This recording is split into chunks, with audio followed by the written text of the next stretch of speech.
worried about their healthcare costs doubling or tripling. The media is really backing them up on this. And to me, it really seems like the American people are just used to Trump and the Republicans being really incompetent and it being their fault that shutdowns happen. There seems to be no sympathy given that the Republicans control all three branches of government. And Trump has been sending some mixed messages by, on the one hand, blaming everything on the Democrats, but on the other hand, bragging about not negotiating in the first place.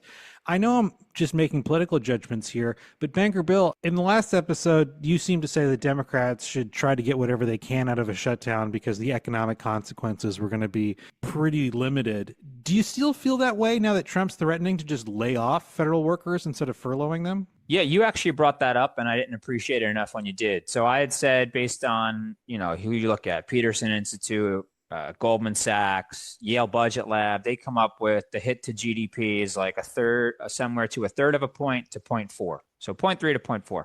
But then it winds up being a wash because the government makes good, pays everybody back, and the production that you did lose, you get back in another quarter or whatever it is.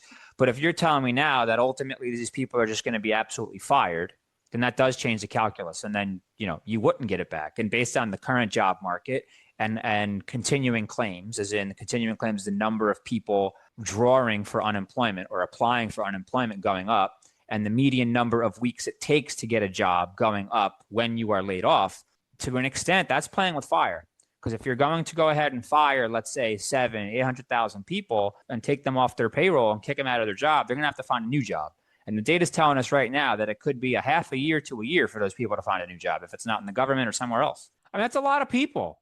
700,000 people. That's entire. How big is Boston? 600,000 people. How big is the whole city of DC? 600,000.